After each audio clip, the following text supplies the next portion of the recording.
So Anna did a little bit of this with me yesterday, okay? And each of these eggs, right? They just look like normal eggs, right? There's stuff inside each one of them, okay? And then what's inside each one of them is going to tell us a little bit about the story of when Jesus was going, whenever he was starting his way and he was going to the cross eventually, okay? So we're going to go through them egg by egg. We're going to kind of go in order. I don't know how many of you guys are here, but I'll let you guys put the eggs back together, all right, as we go along, okay? Oh, anyone grab the first one? Which one was it? Do you remember? Blue egg. Open it up. Hold up so everybody can see. All right. Everybody tell me what that is? A donkey, right? We just heard a little bit about the donkey in that song that Brian just sang. All right.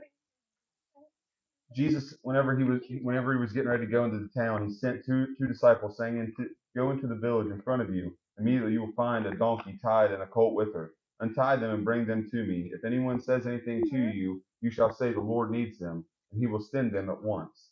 The disciples went and did as Jesus had directed them. They brought the donkey and the colt and put on them their cloaks, and he sat on them. Most of the crowd spread their cloaks on the road, and others cut branches from the trees and spread them on the road.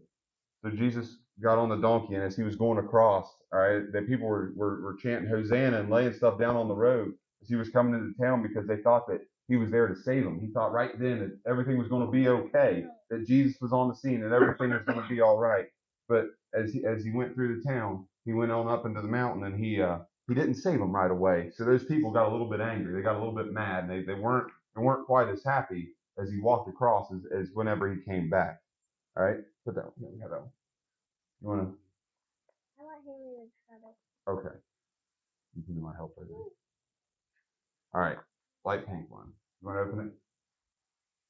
Lane's going to open the pink egg for us. What's in there? What do you think the coins are for? Does anybody know what the coins are for? Okay, that's a good guess. All right, so one of Jesus's disciples, Judas Iscariot, okay, he got really jealous of Jesus. He was with him. He was one of the 12, and he was close to Jesus.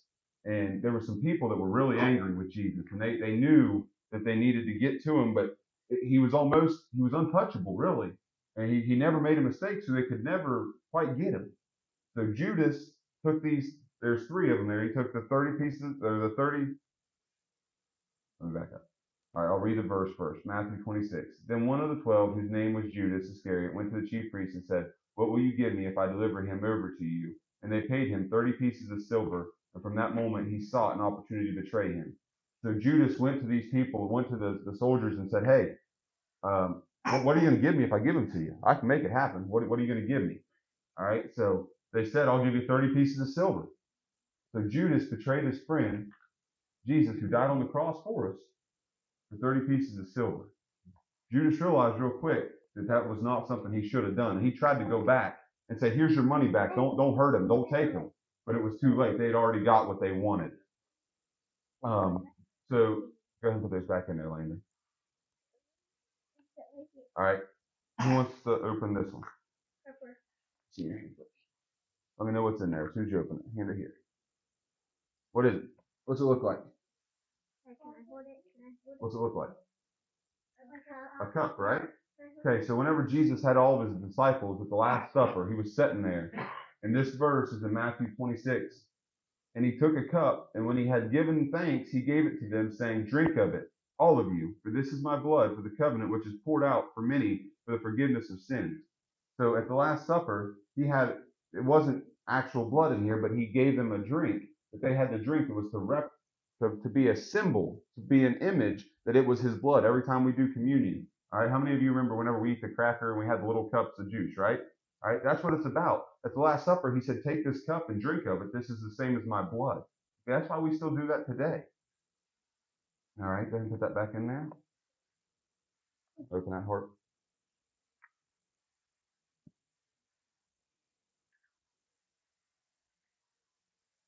What's that look like?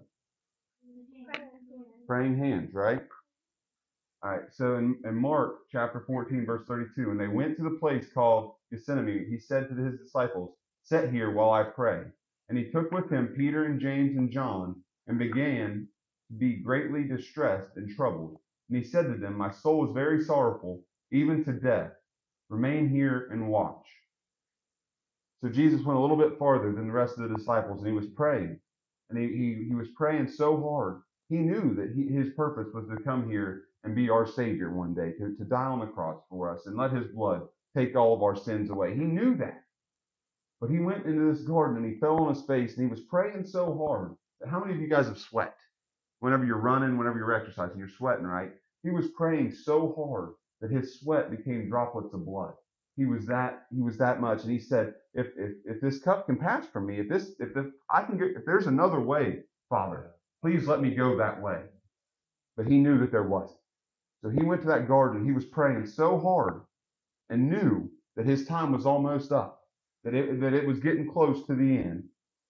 His disciples, he wanted them to lay there and watch and pray themselves. Guess what they did, Jackson? They fell asleep.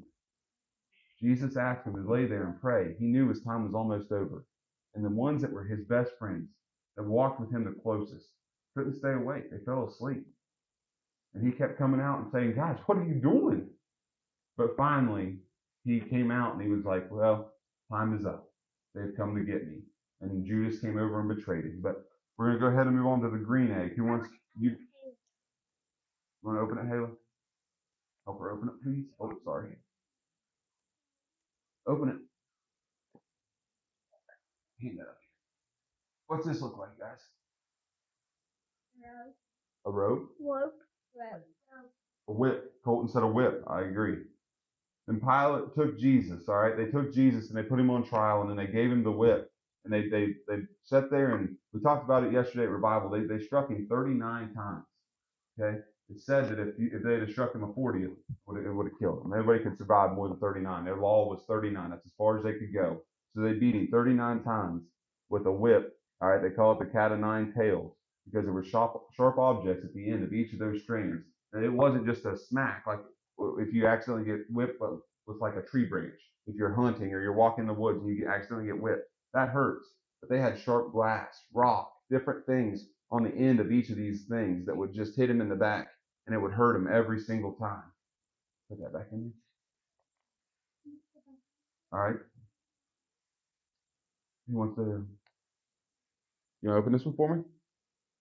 Sure. All right. What's in there? Chicken. A chicken? A rooster? All right. Put that back here. You can just show me the rooster. All right. A rooster. Does anybody know what the rooster signifies? Why it's important? Peter said, I'm not going to deny you, Father. I'm not going to deny you, Jesus. I'm not going to do it. It's not in me. I'm not going to do it. And Jesus looked at him, looking directly in the face and said, Peter, you're going to deny me 3 times before the rooster crows. So whenever they put Jesus on trial and he was there, all right, Mark 14, but Peter began to invoke a curse on himself and to swear, I don't know this man of whom you speak. And immediately, this was the 3rd time. So there was 2 different times before this. He said, I don't know who he is. And they said, surely you were with him. He said, no, I don't know this man. And then the 3rd time, he grew angry. He started to swear, and he said, I do not know this man of whom you speak. And immediately the rooster crowed a 2nd time, and Peter remembered how Jesus said to him, before the rooster crows, what? 3 times, you will deny me 3 times. And he broke down and wept. The 3rd time that rooster crowed, he broke down. He knew that he did what he said he wasn't going to do. But Jesus knew. And it says in one of the Gospels that Jesus looked that direction. I believe firmly that Peter and Jesus made eye contact right then, and it firmly broke Peter. Yeah. How many times do we try to do right, but sometimes we make mistakes and we fall a little bit short. We make a little bit. We don't do exactly what Jesus would want us to do, right? Peter fell short, all right, but eventually he came and repented. All right, so let's go with this one. Who want to open that one? Jackson. Thank you. Put that back in that one for me, buddy. What's in there? Thorns. What was the crown of thorns for? Because he was on the cross and he died for us. Yeah, so these were on his head whenever he was on the cross, right? They pushed it down. It wasn't a pleasant feeling, was it? No, it wasn't. Matthew 27. Then the soldiers of the governor took Jesus into the governor's headquarters, and they gathered the whole battalion before him, and they stripped him and put him a scarlet robe on him, and twisting together a crown of thorns, and they put it on his head and put a reed in his right hand and kneeling before him, they mocked him, saying, "Hail the King of the Jews." They pushed this down on his head. It wasn't like a crown where you just set it on your head. They forcefully pushed it down onto his head where it would hurt him. All right, go to the green one. Oh, try this. Somebody had an open one. Destiny had an open one. Oh, sorry, wrong one. Back up. Okay. The light green one.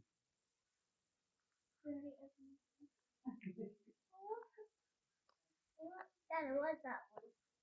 Wasn't that one on? They did. I wouldn't know how living in my house. No clue. That's the one I did. Okay. All right. In the light green one, it was supposed to be the nails and the cross. Okay. Can anybody tell me what the nails and the cross was meant for? His hands and his feet.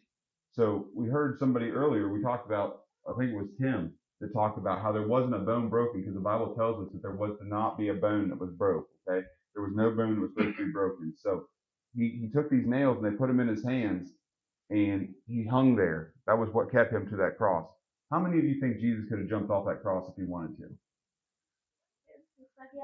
He had the power, right? He could have came off of that cross. That the obedience and seeing us down the road, way down the road, he knew that he had to go through that. His obedience stayed there. All right, the purple egg. This one. What's that look like? The nail. Not a nail, a spear. Good job, Cole. What was the spear for? Anybody remember what the spear was for in the story? To guard it. No, not to guard it. Absolutely, to check if he was dead, right? They pierced his side with this spear. And does anybody know what came out whenever they poked him? Blood and water. Okay, blood and water spewed out of his side, showing that he had already he had given up at that point, and that also symbolizes the fountain that we get to continue to be under. We constantly get to be under his blood that pours over top of us, right? All right, this one.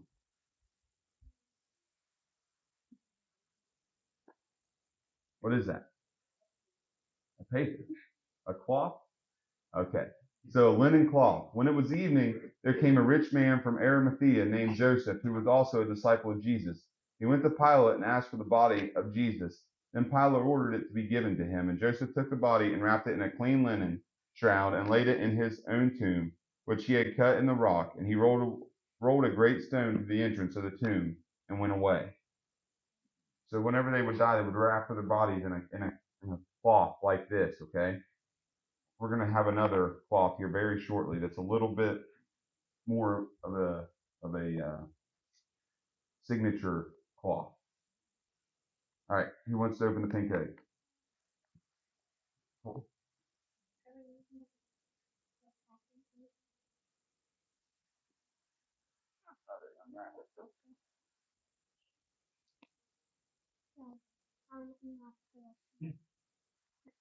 Actually, what is that? What do you think that rock was for?